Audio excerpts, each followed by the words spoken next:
Hello people, this is Surbhi. Today we are present at FICCI Bharat R&D Summit 2024 where different universities has come to showcase their new ideas or project or what development they can make. Starting with IIT Kharagpur people who have come with an idea of MAP technology, which is micro array patch technology, in which usually you found that when vaccine is given you will feel the pain of a needle.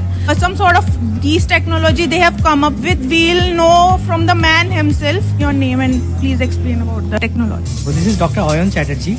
I am from IIT Kharagpur with our spin-off Innovotime.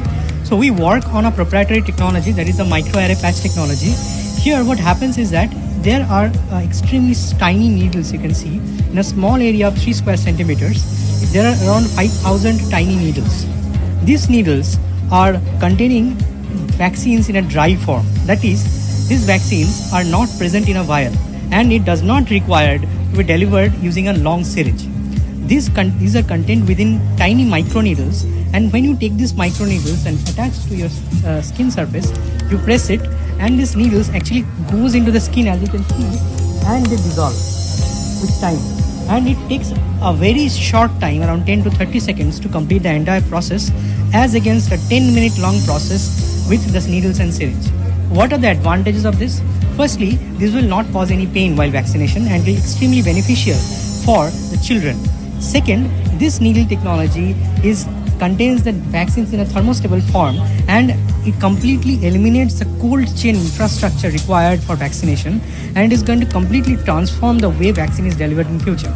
And lastly, it is a self-administrable technology, and you do not need a trained healthcare personnel to deliver the vaccine to you, which is a big challenge, especially in the rural areas. Overall, we are actually changing a 150-year-old technology and bringing a revolution in the market, which the vaccines will be delivered in future, and we will propose through Innovotime and IIT Kharagpur the India MAP technology. You were telling me like it can be used for the acne thing and also for the hair fall and all hair solutions. So how can that be useful? Yeah, so the microneedles are not only limited to vaccines. It can be used to deliver the vaccines and deliver the other molecules as well. Like it can remove acne in the skin. It's a very simple process. The same process can be done in the skin, and the acne will go with time. Same thing can be done for hair follicles, given to the hair follicles, not topically. That is, when we administer any vaccines or medicine, we apply it on the topical surface, that you are not penetrating the skin. In that way, you are reducing the efficacy of the dosage. So microneedle patches actually penetrate the skin through a very small area, and it doesn't, without causing any pain, you deliver those vaccines, and it is effective for other technologies as well. So in that way, we can move into other segments like hair fall control and acne.